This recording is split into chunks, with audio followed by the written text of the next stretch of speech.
الحمد لله رب العالمين والصلاة والسلام على سيد الأنبياء والمرسلين وعلى آله وصحبه أجمعين أما بعد فأعوذ بالله من الشيطان الرجيم سبحان الذي أسرى بعبده ليلا من المسجد الحرام إلى المسجد الأقصى الذي باركنا حوله لنريه من آياتنا إنه هو السميع البصير صدق الله مولانا العظيم. محبت کے ساتھ درود شریف. الصلاة والسلام عليك يا سيدي يا رسول الله وعلى آلك وأصحابك يا سيدي يا حبيب الله. الصلاة والسلام عليك يا سيدي يا نبي الله وعلى آلك وأصحابك يا سيدي يا نور الله. الصلاة والسلام عليك يا سيدي يا صاحب قاب قوسين وعلى آلك وأصحابك يا سيدي یا رحمت للعالمین. تبارک اللہ شان تیری تجھی کو زیبا ہے بے نیازی، کہیں وہ جوش لنترانی کہیں تقاضے وصال کے تھے. خدا ہی دے صبر اے جان پرغم، خدا ہی دے صبر اے جان پرغم. دکھاؤں کیوں کر تجھے وہ عالم جب ان کو جھرمٹ میں لے کے جناح کی کرسی، جب ان کو جھرمٹ میں لے کے خدمت کی کرسی جناح کا دولہا بنا رہے تھے. خالق کائنات مالک کائنات جل جلالہ کے فضل و کرم اور اس کی توفیق سے آج کی عظیم الشان رات کو اس کے محبوب کریم سید عالم صلی اللہ علیہ وسلم کی عظیم الشان کے شکر کے لیے اور شکر کے اظہار کے لیے اور اپنے امتی ہونے کے تقاضے کے لیے ہم یہاں حاضر ہیں. مالک سے دعا ہے کہ جتنے بھی حاضر ہیں سن رہی ہیں اور جو لائیو سن رہی ہیں مالک سب کو جزائے خیر عطا فرمائے اور نبی مکرم فخر دو عالم صلی اللہ علیہ وسلم کی کامل محبت اور کامل ادب کی دولت نصیب فرمائے اور اس پیغام محبت کو ہمیں آگے پھیلانے کی توفیق عطا فرمائے. جیسے کہ مجھ سے قبل حضرت علامہ مدثر اویسی صاحب کچھ وضاحت فرما رہے تھے اور یہ بھی کہہ رہے تھے کہ یہ معراج حضور کی شان، معراج حضور کی شان. تو میرے ذہن میں آیا کہ یہ ہے حضور کی شان اور سنیوں کی ہے بارات، سنیوں کی. تو یہ معراج شریف ہے حضور کی شان، تو پتہ نہیں کون کون ہے اس پہ پریشان. سمجھ آ رہی ہے آپ؟ سنی تو مسکرا رہا ہے. وہ کون سا امتی ہے جسے حضور کی شان سے چڑ چڑھے؟ وہ امتی نہیں ہے. وہ سب کچھ ہو سکتا ہے لیکن اللہ کا بندہ نہیں ہو سکتا، وہ حضور کا امتی نہیں ہو سکتا. وہ کیسا کمینہ ہے کہ استاد کی شان دیکھ کے چلے. وہ شاگرد ہے، وہ کمینہ ہے کہ ماں کی شان سے چڑھے، باپ کی شان سے چڑھے. جس پتر کو باپ کی شان پہ خوشی آتی ہے نا، حقیقت میں وہی پتر ہوتا، وہی بیٹا ہوتا ہے. وگرنہ نمک حرام ہی ہوتا ہے کہ اس سے باپ کی بے ادبیاں کرے، باپ کے خلاف بولے اور باپ کو کوئی مقام ملے تو وہ جلنے لگ جائے. تو جس طرح شاگرد استاد کی شان دے کے خوش ہوتا ہے اور بیٹا ماں باپ کی شان دے کے خوش ہوتا ہے، اسی طرح امتی اپنے آقا کی شان سن کر خوش ہوتا ہے. تو یہ شان ایسی شان ہے کہ جس پہ بڑے پریشان ہیں اور اس شان پہ گھر میں صف ماتم بچھ گئی اور کفر کر بیٹھے، ارتداد کر بیٹھے. کیسے؟ ایک لمحہ کیا، یعنی ابھی چٹکی بھی ہل رہی ہو، پانی بھی گرم ہو اور کئی سو سالوں کا سفر، اور سفر بھی ایسا ہے زمینی بھی ہے، آسمانی بھی ہے، لامکانی بھی ہے. پھر کہاں کہاں سے گزرے جہاں سانس بھی نہیں لیا جا سکتا، یعنی وہاں تو آکسیجن کی بھی ضرورت ہے تو آکسیجن بھی نہیں، قرۂ نار بھی ہے. آگ سے کیسے گزر کے، ٹھنڈ سے کیسے گزر کے؟ یہاں تو سائنسدان مر جاتے، یہاں تو عقل پہ چلنے والے فلسفی مر جاتے ہیں، کیونکہ فلسفہ ہے یہ عقل، بس محض عقل. مر گئے اور حضور کے عاشق تر گئے اور سنی ٹھہر گئے. کب بدبخت ہو، شان مصطفیٰ کو عقل پہ تولتے ہو، تمہاری عقلیں کیا ہیں؟ اس لیے آدمی کہا گمان سے گزر. تمہارا گمان کہاں جائے گا؟ وہاں تو عرش کی عقل بھی دنگ ہے، چرخ میں آسمان ہے، آسمان بھی حیران ہے، عرش بھی حیران ہے. آمینہ کے لال کہاں چلے گئے ہیں؟ یہاں تو جہاد کو بھی لالے پڑ گئی ہیں، شش جہاد ہیں. زمین ہے، یہ مکین ہے، یہ مکان ہے، یہ دائیں بائیں اوپر نیچے، یہ شش جہاد ہیں. وہ جہاد سے میرے آقا گزر گئے ہیں. تو یہاں تو جہاد کو بھی لالے پڑ گئے ہیں. تم کدھر جاؤ گے؟ قصر دنا تک کس کی رسائی؟ جاتے یہ ہیں آتے یہ ہیں. انا آتینا کل ساری کثرت باتیں یہ ہیں. رب ہے موتی یہ ہیں قاسم، رزق اس کا ہے کھلاتے یہ ہیں. انہیں کیا پتا کہ حضور کی شان کیا ہے، حضور کا مقام کیا ہے. تو پھر وہ پریشان ہے. ایک لمحے میں بھی چٹکی رہی ہے اور حضور کہاں سے کہاں تک پہنچ گئے ہیں. کفر کر بیٹھے، آج بھی کفر کر رہی ہیں، آج بھی اس آیت کریمہ کا انکار کر رہی ہیں. کیوں؟ ان کی عقل میں نہیں آ رہا. ہم نے کہا ہم نے عقل کا کلمہ پڑھا ہی نہیں، ہم نے عقل کا کلمہ نہیں پڑھا، ہم نے اللہ کے محبوب کا کلمہ پڑھا ہے. اور ہمیں تو قرآن و حدیث نے سمجھایا ہے، لیکن تمہیں سمجھ نہیں آئی. ہمارے تو وہ بھی ہیں کہ جن پہ اللہ نے یوں کرم فرمایا ہے اور انہوں نے یوں سمجھایا ہے، عقل قربان کن بپیش مصطفیٰ. اور جہاں حضور آ جائیں پھر عقل پیچھے کر دے. تیری عقلیں وہاں کیا کریں گی؟ وہاں تو ساری مخلوق کی عقلیں اکٹھی کرنے. اور یہ بھی کیا ہے، سارے نبیین کی بھی عقلیں اکٹھی کر لینا حضور کے ایک مقام کو نہیں سمجھ سکتی. مالک کائنات کو کون سمجھے گا؟ مالک کائنات کو کون سمجھے گا؟ یہ تو اس کی قدرت ہے نا. تو واقع معراج کا وہی انکار کرتا ہے جو اللہ کی قدرت کا نہ ماننے والا ہے اور اللہ کی قدرت کا منکر ہے. سب سے پہلے اللہ نے سبحان سے ذکر کر کے اس کو واضح فرما دیا، کوئی کمینہ میرے محبوب کی طرف انگلی نہ اٹھائے، کوئی غلط خبیث عقل پہ چلنے والا میرے محبوب پہ انگلی نہ اٹھائے. کیوں؟ اس لیے محبوب نہیں کہہ رہے کہ میں گیا ہوں، میں پاک ہوں، سبحان ہوں، میں ہر شے پہ قادر ہوں، میں کہہ رہا ہوں، میں لے کے گیا ہوں. بس اس کے آگے محبوب کی طرف انگلی نہ اٹھانا، میری طرف دیکھنا، میں جو چاہوں میں کر سکتا ہوں. اس لیے جس نے اللہ کو مانا وہ سنی ہے. ہم حضور کی ہر شان کو اللہ سے مانتے ہیں اور ہمارا یہ دعویٰ ہے اور مضبوط دلیل بھی ہے اس کے اوپر. اللہ کی سرتابہ قدم شان ہے یہ، اللہ کی سرتابہ قدم شان ہے یہ. انسان نہیں کوئی انسان، وہ انسان ہے یہ. قرآن تو ایمان بتاتا ہے انہیں، ایمان تو کہتا ہے میری جان ہے یہ. سر سے لے کے پاؤں مبارک تک حضور اللہ کی شان ہیں. وہ سنی حیران ہے اور جو منافق ہیں وہ پریشان ہیں، کیونکہ حضور سر سے لے کے پاؤں تک رب کی شان ہے. اس لیے حضرت خالد بن ولید رضی اللہ تعالیٰ عنہ سے جب کسی عاشق نے سوال کیا، آپ بھی تو محبت والے ہو نا، سننے والے تو پیار والے ہو نا، دیکھو ہمیں کوئی کہتا ہے آپ صلی اللہ علیہ وسلم کی شان سنائیں، کتنی خوش قسمتی ہے. وہ کہنے والا بھی کتنا اعلیٰ ہے کہ وہ کہتا ہے کہ حضور کی شان سناؤ. ابھی علامہ ابو بکر صاحب سے کہہ دے گا، دانیال صاحب سے کہہ دے گا، علامہ مدثر صاحب سے کہہ دے گا، دیگر ہمارے ساتھیوں سے، عابد علی ماشاءاللہ بڑے خوب انداز میں نعت پڑھے تھے، ان سے کوئی کہتا ہے حضور کی شان سناؤ. یہ کتنے خوش ہوں گے. اور وہ کتنا پکیزہ ذہن کا مالک ہے کہ کیا کہتا ہے. اور یہ آج کا نہیں ہے، صحابہ بھی یہی کرتے تھے. تو پوچھا حضور کی شان تو بتائیں نا، کہا تفصیلاً تو نہیں، تفصیلاً تو میں شان نہیں بیان کر سکتا آقا دو جہاں صلی اللہ علیہ وسلم کی، اور کون بیان کرے.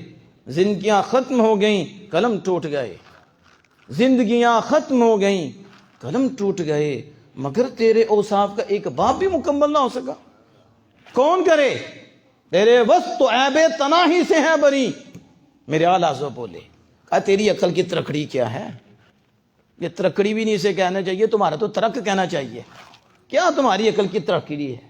تیرے تو بس عیب تناہی سے ہے بری، حیران ہوں میرے شاہ کیا کیا کہوں تجھے. یا رسول اللہ عقل میں آ جائے تو یہ بھی عیب ہے، یہ بھی عیب ہے. تو جو عدد میں چیز آ جاتی ہے وہ محدود ہوتی ہے اور وہ محدود ہوتی ہے، وہ گنی جاتی ہے. 1 لاکھ ہے، 1 ارب ہے، 1 خرب ہے، عدد بولا گیا ہے. اس کی مخلوق کے ہاں ایک حد ہوتی ہے. سارے نبیوں میں آپ کو اللہ نے یہ ممتاز شان عطا فرمائی ہے، ہر نبی پہ عدد بولا جاتا ہے، لیکن آپ کے لیے رب نے کوئی عدد ہی نہیں رکھا. تیرے تو بس عیب تناہی سے ہیں بری، حیران ہوں میرے شاہ کیا کیا کہوں تجھے. یہ تو حضور کی شان ہے. کہا مجھے بتائیے. تو میں تفصیل تو نہیں بتا سکتا. یہ ہیں صحابی رسول حضرت خالد بن ولید رضی اللہ تعالیٰ عنہ. کہا اجمل، مختصر سنا دیں، مختصر بیان کر دیں. کہا مختصر سننا چاہتا ہے تو سن، مرسل کی شان پہ ہوتا ہے. ابھی آپ کو نہیں پتا نا، ابھی جو پڑھتے ہیں علامہ صاحب سمجھ گئے، اس لیے سبحان اللہ کہا. یہ مرسل کا بھی صیغہ جانتے ہیں، یہ مرسل کا بھی جانتے ہیں. تو دانیال صاحب بھی جانتے ہیں کہ مرسل کیا ہے. مرسل کہتے ہیں بھیجنے والے کو، مرسل اسے کہتے ہیں جو بھیجا گیا ہے، میسنجر جسے بھیجا گیا ہے. تو کہا مجھے مختصر پوچھتا ہے حضور کی شان کیا ہے، تو حضور کے نوازنے والے کو دیکھ لے. نہیں سمجھ آئی؟ کس کو دیکھ لے؟ حضور اللہ کے محبوب ہیں، حضور اللہ کے مرسل ہیں، اور حضور جیسا کوئی نہیں. تو حضور کو نوازنے والا رب ہیں. تو بس حضور کو دیکھ، تو حضور کو دیکھتے رب کو بھی دیکھتا جا. اللہ کی سرتابہ قدم شان ہے یہ. میں سمجھتا ہوں اور میرے ذہن اس طرف جاتا ہے کہ شاید اعلیٰ حضرت اس کو سامنے رکھا ہو. اللہ کی سرتابہ قدم شان ہے یہ. انسان نہیں کوئی انسان، وہ انسان ہے یہ. قرآن تو ایمان بتاتا انہیں، ایمان تو کہتا ہے میری جان ہے یہ. تو یہ میں جو عرض کر رہا تھا کہ ابتدا نہیں اللہ پاک کی قدرت کا اظہار ہے. کس کا؟ خبردار عقل نہ چلانا. فلسفی عقل کے بل بوتے پہ چلتی ہیں، اور سائنس تجربے چلتی ہے، مشاہدے پہ چلتی ہے. کہ جب تک انگلی نہ آگ میں دے رہے مانتی نہیں ہے کہ آگ ہے. جب جلاتی ہے تو پھر کہتے ہیں ہاں اب میرے پاس وقت نہیں، کیونکہ وقت ہی بہت کم ہے کہ میں فلسفیوں کو چھیڑوں، اور میں عقل پہ چلنے والوں کو چھیڑوں، اور ان سائنسدانوں کو چھیڑوں. اور تمہارا کیا تجربہ ہے، تمہاری کیا عقل ہے؟ تمہارے سے تو بڑے علامہ اقبال تھے، تو وہ بھی کہہ گئے تھے اوے ادھر فلسفہ نہیں چلتا، یہاں آمینہ کے دال کے آگے عقل کو جھکانا چلتا ہے. اب دیکھو وقت اتنا نہیں، آپ ذرا سمجھو. واقعی معراج جنس کے اعتبار سے ایک ہی واقعہ ہے، ایک ہی شان ہے، معجزہ ہے حضور صلی اللہ علیہ وسلم کا بے مثل. جنس کے اعتبار سے ایک ہی ہے، لیکن اس کی انواع بڑی ہیں، اس کی قسمیں بڑی ہیں. یوں سمجھو ایک معجزہ ہے اور اپنے اندر بہت معجزے رکھتا ہے. ایک معجزہ ہے لیکن اپنے اندر حضور کی بڑی شانیں رکھتا ہے. اور ہمارے اہل سنت و جماعت کے جو معتقدات ہیں اور جو قرآن و حدیث سے ثابت شدہ ہیں، واقع معراج کو اگر آپ تفصیلاً پڑھو اور کسی عالم دین سے جو حضور سے پیار کرنے والے ہیں ان سے سنو، تو آپ کہو گے کہ یہ لوگ اگر واقع معراج کو دل سے مان لینا تو یہ حضور کے بارے باتیں کرنے چھوڑ جائیں. ہم کہتے ہیں نہ تم سارے قرآن پاک کی تفسیر پڑھو، نہ تم بخاری اور مسلم ساری پڑھو، ہم کہتے ہیں صرف واقع معراج پڑھ لو. اب سنو، واقع معراج میں حضور کی بے مثل بشریت کا بھی بیان ہے، حضور کی بے مثل نورانیت کا بھی بیان ہے، اور اسی واقع معراج میں محمد سید عالم صلی اللہ علیہ وسلم کی حقیقت محمدیہ کا بھی بیان ہے، اور اسی واقع معراج میں حضور کی نگاہ کا بھی بیان ہے، حضور کی سماعت کا بھی بیان ہے. اسی واقع معراج میں حضور کے حاضر ناظر ہونے کا بھی بیان ہے. اسی واقع معراج میں حضور کی سب نبیوں سے بڑھ کے طاقت کا بھی بیان ہے. اسی واقعہ میں اور اسی میں سماعت مصطفیٰ کا بیان ہے. نبی اکرم صلی اللہ علیہ وسلم کے اللہ کی عطا سے قیامت تک کے ذرے ذرے کا علم رکھنے کا بیان بھی اسی واقع معراج میں ہے. اور اسی واقع معراج میں صرف حضور کو اللہ نے علم نہیں دیا بلکہ اللہ پاک نے اپنی ہر مخلوق محبوب اپنے محبوب کو دکھائی ہے، مشاہدہ کرایا ہے. حضور کا علم صرف علم تک نہیں ہے بلکہ علم حق الیقین تک حضور کا علم ہے. کہ یہ نہیں ہے کہ ایک ہی درجہ علم کا ہے کہ بس سنا ہے حضور نے یا حضور جانتے ہیں یہاں تک ہے. نہیں، علماء کرام جانتے ہیں کہ علم کے کتنے درجے ہیں. میرے آقا دو جہاں صلی اللہ علیہ وسلم علم الیقین تک نہیں، عین الیقین تک، یعنی حضور نے جنتوں کو بھی دیکھا ہے، حضور نے دوست کو بھی دیکھا ہے. یہ نہیں کہ صرف زمین پہ کھڑے ہو کے دیکھتے تھے، اللہ نے بلا کر جنتیں بھی دکھا دی ہیں، دوزخ بھی دکھا دی ہے، جنت کی نعمتیں بھی دیکھ لی ہیں. یہاں بھی حضور دیکھتے تھے لیکن وہاں بغیر کسی حجاب. یہ جتنے بھی سسٹم ہے اس کے بغیر حضور کو دکھایا ہے. تو کوئی غیب ایسا ہے جو چھپ گیا ہو؟ بلکہ غیبوں کا غیب تو رب ہے. رب نے اپنا آپ بھی نہیں چھپایا. تو یہ میں بتا رہا ہوں کہ واقعہ معراج. اب ذرا سنیں کیونکہ ڈیٹیل تو میں اندر جا ہی نہیں سکتا, اشارے کر رہا ہوں کہ اس میں کیسا کیسا عقیدے کا ہیرا ہے, کیسا کیسا موتی ہے جو چننے کو ملتا ہے. اب نبی کرم صلی اللہ علیہ وسلم جب جبریل آتے ہیں اور آخر دو جہاں صلی اللہ علیہ وسلم کو اٹھاتے ہیں, حضور بیدار ہوتے ہیں کیونکہ طلب تو رب نے کیا تھا. سوئے لا مکان سے طلب ہوئی, سرے لا مکان چلے وہ نبی. تو یہ حدیث بخاری سے بھی ثابت ہے. اب وقت نہیں ہے کہ میں اس کی طرف جاؤں, لیکن جبریل آئے, حضور کو اٹھایا, حضور بیدار ہوئے, تو پھر آپ کو پتہ ہے حضور کو لے گئے اور پھر سید عالم صلی اللہ علیہ وسلم کے گلے مبارک سے لے کر ناف تک چاک کر دیا. کیا کیا؟ چاک کیا. اور یہ چاک کسی آلے سے نہیں کیا. کوئی آلہ تھا, کوئی اوزار ہوتا ہے نا کہ جس کے ساتھ ڈاکٹر آپریشن کرتے ہیں. آج کل کیا تو آپ کو پتا ہے, بچے کو پتا ہے. اب یہ چھری کی بات تو نہیں نا, بہت اوزار ہیں, پھاڑ دیتے ہیں. تو جبریل امین علیہ السلام نے ایسے ہی کیا اور شگاف ہو گیا. شگاف ہوا, دل اقدس کو نکالا گیا, دل اقدس کو نکالا گیا, خون کوئی نہیں نکلا. لم یصل الدم, تفسیر روح البیان میں موجود ہے, لم یصل الدم, خون نہیں بہا, بغیر خون کے دل اقدس باہر ہے. آج دیکھو کتنی یہ سائنس ترقی کر گئی ہے, کہاں تک یہ لوگ پہنچ گئے ہیں. اور یہ رٹے لگاتے ہیں وہ ہماری طرح کے ہماری طرح کے. ہم نے کہا تم نے حدیث پڑھی, واقعہ معراج میں پڑھا تم نے کہ تم ان کے پاس بیٹھ کے بولیاں بولتے ہو؟ شرم و حیا کرو. ادھر تو تھوڑا سا لگے تو خون شروع ہو جاتا ہے, وہاں تو شگاف ہے اور دل اقدس باہر نکالا گیا. میرے آقا دو جہاں سے دیکھ رہے تھے اور دیکھ کر حضور نے بیان فرمایا اور صحابہ نے سن کے آگے بیان فرمایا اور وہ بیان چلتا رہا. آج ہمیں مزے کاری صاحب میں ہم بھی بیان کر رہے ہیں, چل رہے ہیں نا. تو خون ہی کوئی نہیں نکلا اور شگاف بھی ہو گیا, آلہ بھی نہیں چلا, خون بھی نہیں نکلا, دل اقدس باہر ہے. یہ کس طرف اشارہ ہے؟ اے حضور کو صرف بشر نہ سمجھ, حضور نور بھی ہیں. معراج میں بشریت کا بھی اظہار ہوا ہے, بشریت کو بھی مالک نے ظاہر فرمایا ہے, آمینہ کے لال کی نورانیت کو بھی ظاہر فرمایا ہے. شک صدر جب حضور کا ہو رہا تھا وہاں اللہ عز و جل نے اپنے محبوب کی روحانیت کو ظاہر فرمایا ہے. اگر وہاں بشریت غالب آتی تو پھر اس وقت خون مبارک نکلتا, لیکن اس وقت بشریت تو تھی لیکن غالب روحانیت تھی.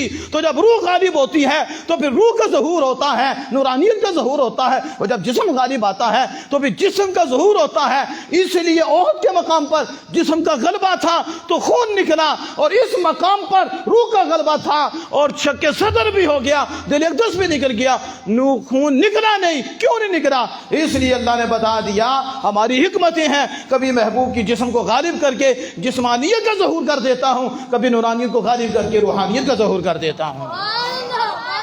ذرا آپ سمجھے تو صحیح, دل اقدس باہر نکلا. اب دیکھو عادتاً کیا ہوتا ہے, ادھر کوئی کہتے ہیں نا ہمارے جیسا ہے تو پھر ڈاکٹر کو لکھ دے, لکھوا لو, اس کا دل باہر نکالے اور مر جائے تو فتوا نہ, کوئی جھگڑا نہ ہو, کوئی مسئلہ نہ بن جائے, تو ان سے اجازت لے لیں. ان سے جو کہتے ہیں نا حضور ہمارے جیسے ہیں, تو پھر ہم کہتے ہیں اجازت دے دو, لکھ دو کہ دل نکلے تو مر گیا تو پھر کوئی قصاص نہیں ہے, کوئی قصاص نہیں ہے. تو یہ سنتے ہی مر جائے گا, اسے پتا انا للہ و انا الیہ راجعون, یہ ہو جانا ہے. تو کہا پھر مان لینا کہ نبیوں جیسا کوئی نہیں, تو نبی کے آمینہ کے لال جیسا کیسا کوئی ہو سکتا ہے؟ وہ تو اللہ کی سلطنت کے دولہا ہیں, یہ تو سارے براتی ہیں. جب وہ براتیوں جیسا کوئی نہیں ہو سکتا تو اللہ کی سلطنت کے دولہے جیسا کون ہو سکتا ہے؟ دل اقدس باہر ہیں. عادتاً دل نکل جائے بندہ مر جاتا ہے. کیوں؟ کیونکہ دل جو ہے اسی میں روح کا استقرار ہے. یہ جو زندگی کی روح ہے یہ دل میں ٹھہرتی ہے. تو یہاں تو دل اور روح دونوں ہی باہر آ جائیں, بتاؤ. ایک تو ہے روح کا جانا, سمجھے آپ ذرا, روح کا نکلنا, ایک ہے دل دا بھی نکل جانا. تے دل دے وچ روح ہوندی ہے, تو اب تو دونوں چیزاں باہر نے, تو زندہ رہے گا؟ عادتاً زندہ نہیں رہے گا. میرے آقا تو جہاں صلی اللہ علیہ وسلم کہتے ہیں جبریل نے میرا دل اقدس نکالا اور میں دیکھ رہا تھا. کیا؟ اور اس وقت جبریل امین علیہ السلام نے کہا قلب سدید, یہ سیدھا دل ہے. یہ کیا ہے؟ سیدھا دل ہے. اس میں تو دو آنکھیں ہیں, تو بصیرانی دونوں ہی دیکھتی ہیں، اور اس میں دو کان ہیں، دونوں سنتے ہیں، دونوں۔ جبریل امین بھی سنی، نہیں سمجھ آئی؟ جبریل امین بھی، تم ان کانوں پہ رو رہے ہو کہ یہ سنتے ہیں، جبریل کہتے ہیں دل کے بھی دو کان۔ اور حافظ ابن جسکلانی فتح الباری، اور یہ ہے شرح صحیح البخاری، اور یہ ہمارے پاس موجود ہے، حوالہ بھی موجود ہے۔ لکھا انہوں نے کہ وہ دو آنکھیں دونوں دیکھتی اور دو کان دونوں سنتے۔ ہم نے کہا جب ظاہری کان کا عالم یہ ہے کہ ہر محسوس چیز کو سن رہے ہیں، ہر محسوس چیز کو سن رہے ہیں، اور ہر محسوس چیز کو دیکھ رہے ہیں، یعنی عالم کے اندر یہ جتنے بھی چیزیں ہیں، یہ محسوسات، یہ جتنے بھی ہیں عالم کے اندر، اور جتنے بھی چیزیں دیکھی جا سکتی ہیں، میرے آقا ان آنکھوں سے، ان کانوں سے دیکھ بھی رہے ہیں، سن بھی رہے ہیں۔ تو جن کے ظاہری کان، ظاہری نگاہ کا یہ عالم ہے، تو ان کے دل اقدس کے کانوں اور دل اقدس کی آنکھوں کا عالم کیا ہوگا؟ اعلیٰ حضرت دور و نزدیک کے سننے والے وہ کان، کان لالے کرامت پہ لاکھوں سلام۔ میرے آقا تو جہاں صلی اللہ علیہ وسلم، میں وہ دیکھتا ہوں صحابہ جو تم نہیں دیکھتے، اور میں وہ سنتا ہوں جو تم نہیں سنتے، میں وہ سنتا ہوں جو تم نہیں سنتے۔ لیکن یہ تو کان ہے، حضور کوئی لمحہ ایسا نہیں کہ حضور دیکھتے نہ ہوں، حضور سنتے نہ ہوں، حضور مخلوق سے ایک لمحہ کے لیے بھی نہیں سوچ سکتے کہ ادھر ادھر ہوں۔ یہ کان اور یہ آنکھیں بند ہو جاتی ہیں، لیکن دل نہیں، دل کی آنکھیں دائمی طور پر دیکھتی رہتی ہیں، اور دل کے کان دائمی طور پر سنتے رہتے ہیں۔ اس لیے آقا دو جہاں سے ہر گھڑی، ہر لمحہ اور اپنی امتی سے واقف ہیں، اور اپنے امتی کے احوال کو جانتے بھی ہیں، اور جسے چاہتے ہیں، جتنا چاہتے ہیں نواز بھی دیتے ہیں۔ یہ جو میں بات کر رہا تھا کہ معراج شریف کی رات نبی اکرم صلی اللہ علیہ وسلم کا شق صدر ہوا، دل اقدس نکالا گیا۔ اب ذرا غور کرو، تو حضور دیکھ رہے تھے، اور صرف یہ حضور کے ساتھ نہیں ہوا، سارے نبیوں کے ساتھ ہوا ہے۔ سنیں، یہ شق صدر دل کا نکلنا سارے نبیوں کے ساتھ ہوا، اور سارے نبی دل کے نکلنے کے بعد بھی زندہ۔ ذرا توجہ اس پہ بات ختم کرنے لگا ہوں، زندہ۔ اب ذرا غور کرو، دل میں ہوتی ہے روح، دل میں، تو جب دل اور روح دونوں ہی باہر نکل گئے تو پھر زندہ۔ اور اب تو بدن اطہر میں دل بھی ہے، بدن نہیں سمجھ آئی؟ تو پھر وہ کیسے مردہ ہو سکتے ہیں؟ جو دل کے بغیر زندہ ہیں، یہ ہیں نبی جو ساری مخلوق سے بے مثل ہے، کہ جو دل کے بغیر زندہ ہیں۔ ہم کہتے ہو عقل کو ہی چلا لو اپنی کو، تو تیری عقل کیوں نہیں کام کر رہی؟ تو پھر جواب یہ ملے گا، عقل اسی کی کام کرتی ہے جس پہ خدا کی رحمت برستی ہے، جس پہ رب کا فضل ہوتا ہے۔ جو دل کے بغیر زندہ ہیں، اب تو دل بھی ہیں، تو جو دل کے بغیر زندہ ہیں تو دل ہو تو پھر بدرجہ ہونا زندہ ہے۔ پتہ چلا میں اور تم زندگی میں دل کے محتاج ہیں، اور انبیاء زندگی میں دل کے محتاج نہیں ہے، وہ اس کے بغیر بھی زندہ ہیں۔ اس لیے آدھا سے کہا تو زندہ ہے واللہ، تو زندہ ہے واللہ میرے چشم آدم سے چھپ جانے والے، تو زندہ ہے واللہ، تو زندہ ہے واللہ میرے چشم آدم سے چھپ جانے والے۔ آخری بات سماعت فرمائیں، اور اسی پہ بات کو میں کمپلیٹ کرتا ہوں۔ بڑی خوبصورت بات ہے کہ نبی اکرم صلی اللہ علیہ وسلم کا دل اقدس جب نکالا گیا تو اس کو رکھا کہاں گیا؟ تو سونے کا تشت لایا گیا۔ کون سا؟ تمہاری سبحان اللہ نکلی، اگر تو چوانی دے دو تو سبحان اللہ نکلے گی، ٹھیک ہے؟ تو سونے پیچھے تو باپ نے قتل کر کے سونا، تو دنیا کے کتے تھوڑے تھوڑے پیسے جو باپ کو قتل کر دیتی، سونے نے تو اندھا کر دیا لوگوں کو۔ یہ زیور، یہ دنیا، یہ جائیداد اندھا کر گئی ہے، نہ اسے باپ پہچانا جا رہا، نہ ماں پہچانی جا رہی، بلکہ ماں باپ کو قتل کر دیتی سونے میں۔ لیکن حضور کا جب بات آئی ہے سونے کی تو تجھے سو گئے۔ ایسی حال آ گئی، اے سونا جنگل رات اندھیری، چھائی بدلی کالی ہے، اور سونے والوں جاگتے رہتے بھی ستے دے ہو، اور لوگ لوٹ رہے ہیں، بھیڑیے ایمان لوٹ رہے ہیں۔ ابھی بھی ہوشیار نہیں ہوتے کہ بات کس کی ہو رہی ہے اور کیسی ہو رہی ہے۔ ہم کم از سوچ دے صحیح نا کہ حضور کے دل اقدس کے لیے سونے کا انتخاب ہوا۔ اب نہیں سمجھ آئی؟ تو سونا جنگل رات اندھیری، چھائی بدلی کالی ہے، اور سونے والوں جاگتے رہنا۔ ہمارے شاید تو یہ بھی بندے تجھے سونا ہو، کیونکہ تمہارے اندر ایمان ہے، محبت ہے، اور سونے والوں جاگتے رہنا چوروں کی رکھوالی ہے۔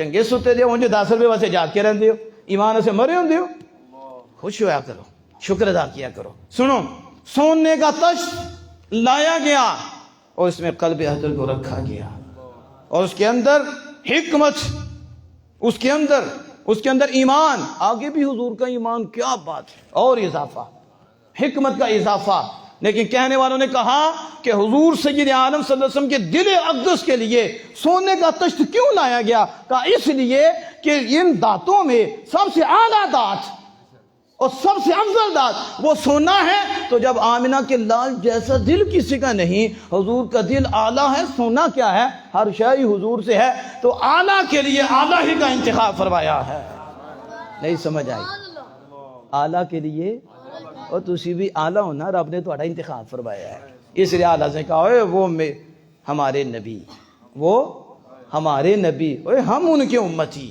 وہ ہمارے نبی ہم ان کے امتی امتی تیری قسمت پہ لاکھوں سلام اب میں اسی شعر پہ اعلیٰ حضرت عظیم مرتبت کی بات کو ختم کرتا ہوں اعلیٰ حضرت کی کیا بات ہے ذرا آپ تصور میں جائیں اعلیٰ حضرت پتہ کیا کہتے ہیں جب رسول اکرم صلی اللہ علیہ وسلم کو دولہا بنایا جا رہا تھا نا گئی سبحان اللہ لیکن آپ کو پتہ ہے نا یہ اعزاز ہوتی ہیں ٹھیک ہے تو جیسے ہمارے ہاں ہوتا ہے کہ دولہے کے لیے کیا استقبال ہوتی ہیں کیا انتظامات ہوتے ہیں تو جبریل آئے ہوئے ہیں میکائیل آئے ہوئے ہیں بڑے فرشتے تو اعلیٰ حضرت نے شعر لکھا آنگا خدا ہی دے صبر جان پرغم خدا ہی دے صبر جان پرغم دکھاؤں کیوں کر تجھے وہ عالم جب فرشتے جنت کا دولہا بنا رہے تھے اور جنتوں کا دولہا بنا رہے تھے کہا خدا ہی دے صبر جان پرغم دکھاؤں کیوں کر تجھے وہ عالم جب ان کو جرمٹ میں لے کے قدسی جنا کا دولہا بنا رہے تھے اللہ جل وعلا سے دعا ہے کہ مالک عمل کی توفیق عطا فرمائے